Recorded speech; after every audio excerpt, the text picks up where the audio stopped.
Cocriar consistentemente é como construir uma casa. Então, para construir uma casa, a gente não sai decorando, colocando os móveis em cima do terreno. A gente primeiro constrói a fundação, depois a gente levanta as paredes, faz o acabamento e, por último, a cocriação consistente, consciente, é a decoração. Eu tenho certeza que se você olhar para a sua história, você consegue reconhecer pelo menos um momento onde você manifestou a solução para um problema, um bem material, uma pessoa. Da mesma forma como, apesar disso, você também já deve ter se questionado se a lei da atração é mesmo real, porque nem sempre você consegue manifestar aquilo que você quer.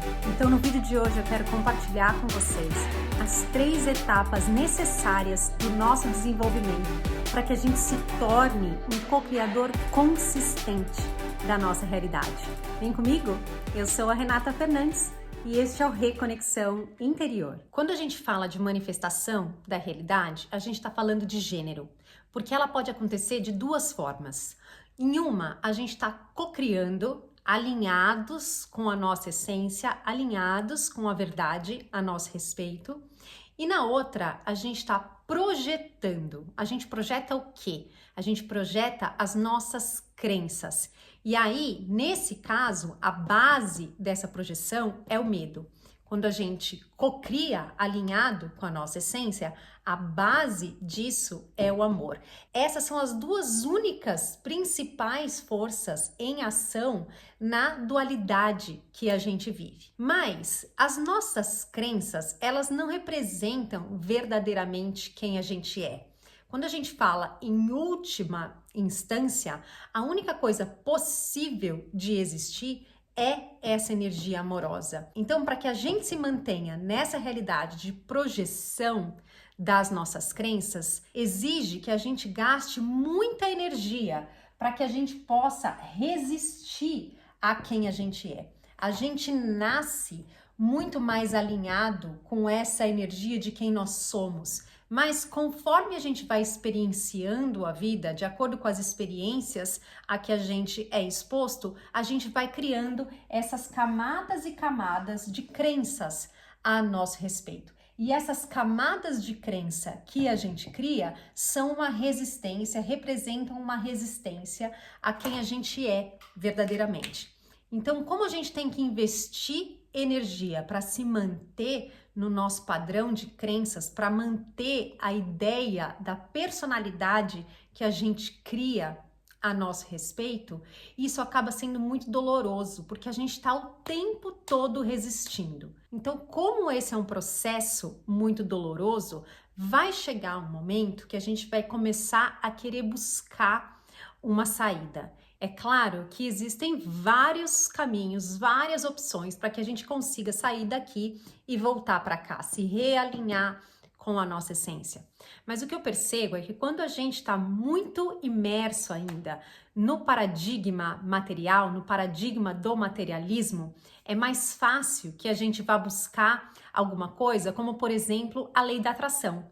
Porque é óbvio, se o que a gente quer, quando a gente está mergulhado nesse paradigma, é manifestar mais coisas, é viver mais a partir dos bens materiais, a lei da atração faz muito sentido. Então, geralmente, quando a gente segue nesse caminho num primeiro momento, o que vem na nossa cabeça é: nossa, eu estava sofrendo tanto. Mas agora meus problemas estão resolvidos, porque eu descobri a lei da atração. Então, a partir de agora, eu vou atrair pra mim tudo o que eu quiser. E aí, as pessoas vão ver só, porque eu não vou mais ter que aguentar aquela vizinha invejosa. Quando eu estiver muito rico, eu vou dar um pé na bunda daquele meu chefe insuportável. Meu parceiro, então, vai comer na minha mão, vai ver só o que é que vai acontecer. E aí, a gente até consegue manifestar uma coisa aqui, uma coisa ali, com essa mentalidade, mas a gente não consegue fazer mudanças significativas, porque o que eu aprendi no meu caminho é que a lei da atração, ela é de fato real e ela é uma ferramenta maravilhosa, mas a gente não vai conseguir aproveitar essa lei universal no máximo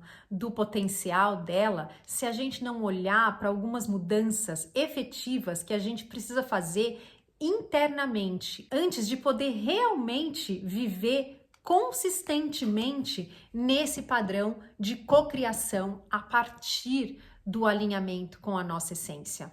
Então, no vídeo de hoje eu vou compartilhar com vocês quais são as 3 etapas que a gente tem que seguir até que a gente consiga chegar efetivamente do lado de cá, efetivamente nesse alinhamento, onde a gente está co-criando a nossa vida a partir do amor. A primeira dessas etapas é o conhecer a si mesmo.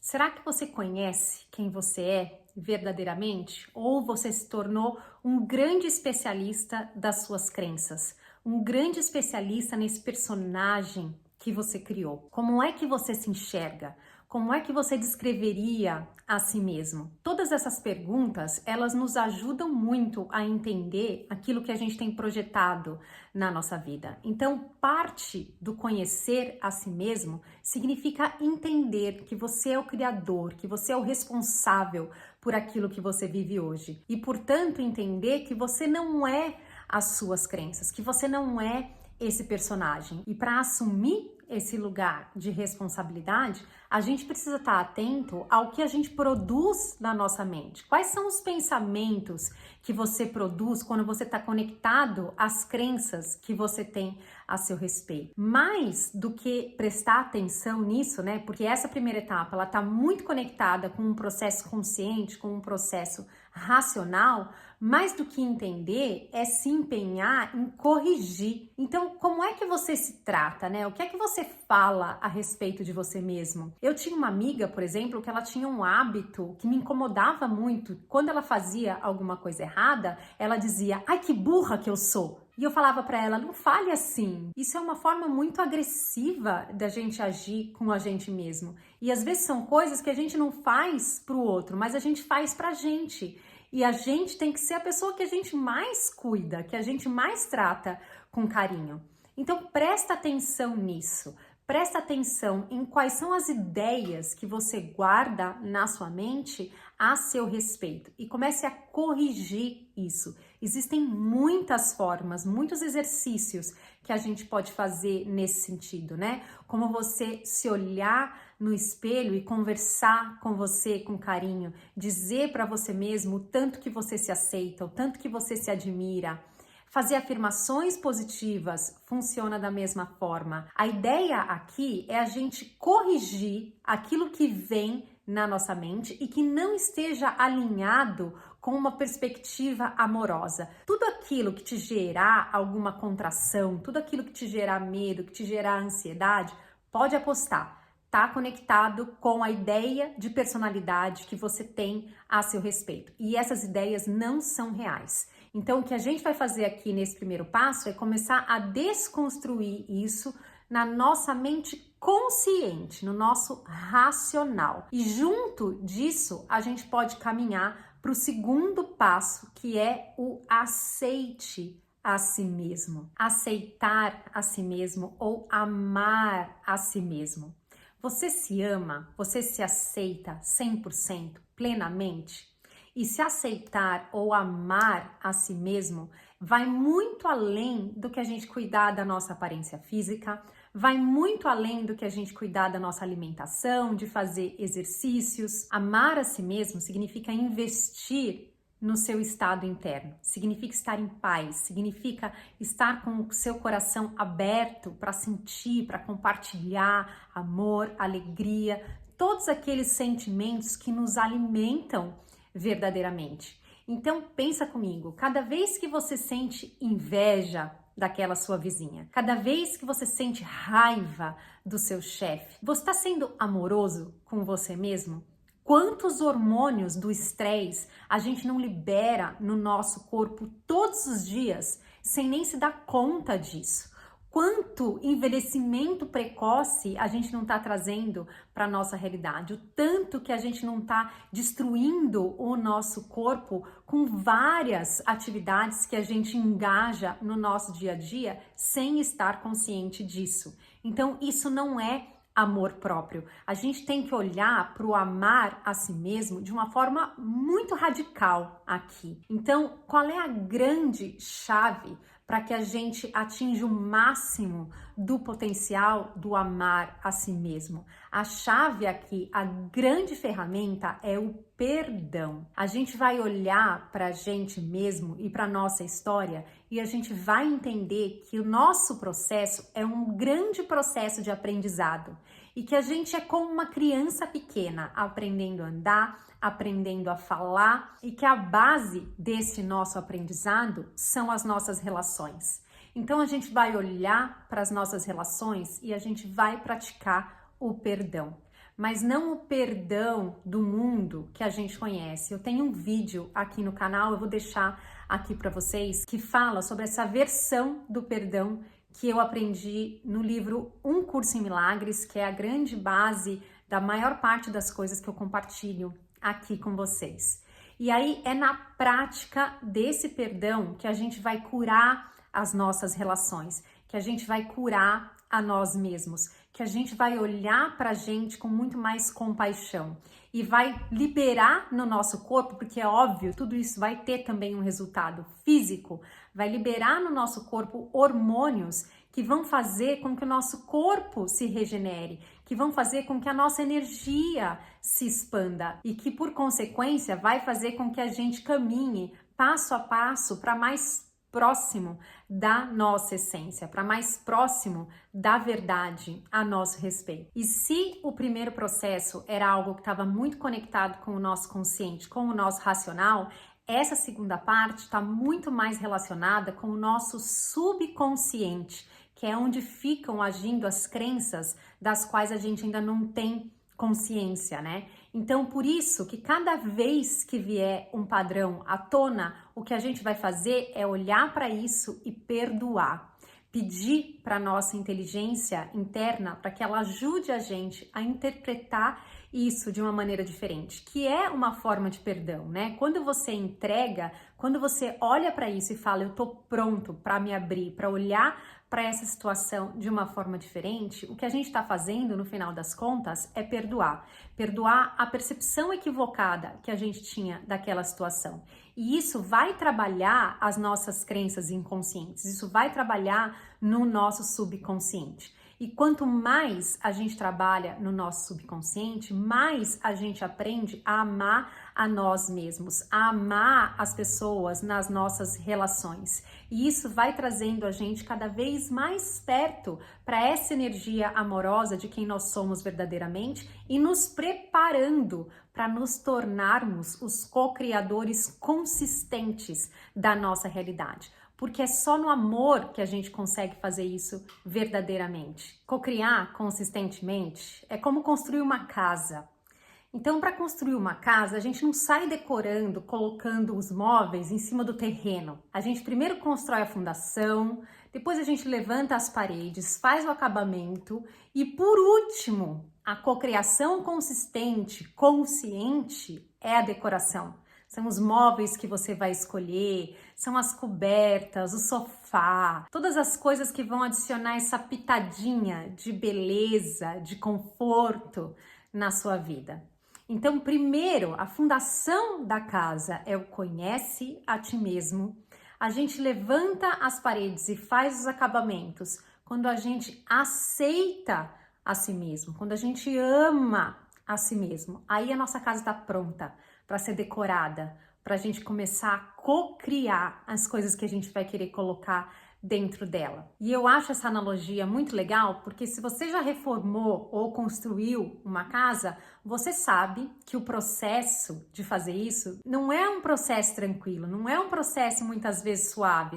Vira e mexe, a gente fura um cano que não podia, alaga uma outra coisa aqui, ou entope um negócio ali, descobre problemas que a gente nem fazia ideia que existiam, né? Mas o que a gente faz? A gente desiste e larga a casa lá pela metade? Não, a gente olha e vai consertar, a gente olha e vai resolver. E é isso que a gente tem que fazer na nossa vida, é essa disposição, essa disponibilidade que a gente tem que ter se a gente quer se tornar um co-criador consciente e consistente da nossa realidade. O mais legal dessa caminhada é que conforme a gente vai conhecendo a si mesmo, conforme a gente vai se aceitando e se amando mais, a gente começa a se dar conta que o que a gente queria num primeiro momento nunca foi uma pilha de coisas, né? O que a gente quer é a conexão, o que a gente quer é compartilhar esse amor que a gente descobre dentro da gente. Quando a gente acessa esse lugar, é impossível você querer manter isso para você mesmo. Você quer estender, você quer compartilhar. Sabe quando você descobre alguma coisa muito bacana? A primeira coisa que você faz não é passar a mão no telefone para contar para um amigo, para contar para alguém da família. É a mesma coisa quando a gente descobre esse lugar amoroso dentro da gente. O que a gente mais quer nessa hora, nesse momento, é compartilhar, é servir. E aí, conforme a gente vai fazendo isso, as coisas que a gente quer para a nossa vida, elas passam a ter um outro significado. Pode ser que você continue querendo comprar uma casa maior, né? Ter uma casa grande, para receber os seus amigos, para compartilhar, para fazer aquilo que você faz de melhor. Se você é uma excelente cozinheira, por exemplo, pode ser que você sonhe em ter uma cozinha toda equipada, porque daí no fim de semana você vai receber os seus amigos, ou durante a semana, ou você vai fazer eventos de caridade para ajudar outras pessoas a partir das coisas que você já sabe, a partir das coisas que você conhece, que você sabe fazer, os seus dons, né? O que a gente mais quer quando a gente chega nesse lugar é compartilhar. E aí, essa é a verdade a respeito da cocriação consciente. A gente dá e tudo aquilo que a gente dá, a gente recebe de volta. Isso é uma lei universal tão verdadeira quanto a lei da atração. Na verdade, isso é só uma derivação da lei da atração, né? Quando a gente se lembra que o universo todo é formado só de energia, frequência e vibração, fica fácil de entender por que é que a gente não consegue manifestar de forma consistente quando a gente não passou por essas duas primeiras etapas, de conhecer a si mesmo, de olhar para os pensamentos que a gente está colocando no mundo e de amar a si mesmo, de se perdoar por aquilo que a gente está colocando e corrigir, obviamente. Porque aí, o que acontece? Pode até ser que você dê um pico de vibração e consiga manifestar alguma coisa que você quer eventualmente. Mas como a gente não trabalhou a base, como a gente não olhou para a frequência daquelas outras crenças que estão vibrando dentro da gente, rapidamente a gente cai. Rapidamente a gente volta e aí a nossa vida volta para o padrão que a gente não quer mais viver, para o padrão que representa a própria dor que faz com que a gente queira entrar em movimento, que faz com que a gente queira mudar. Eu espero verdadeiramente que vocês coloquem essas 3 etapas em prática na vida de vocês. É óbvio que a gente não precisa virar um mestre de nenhuma delas para que a gente possa começar a manifestar as coisas na nossa vida. Só que se lembre que quanto mais você for limpando as suas crenças, menos delas você vai manifestar na sua realidade. Então a pressa que a gente vai ter com relação a isso, ela é proporcional à capacidade que a gente tem de continuar aguentando as dores que são resultado da manutenção do nosso sistema de crenças. Era isso. Se você gostou desse vídeo, lembra de deixar aí o seu curtir. Muito obrigada e até o próximo vídeo. Tchau, tchau!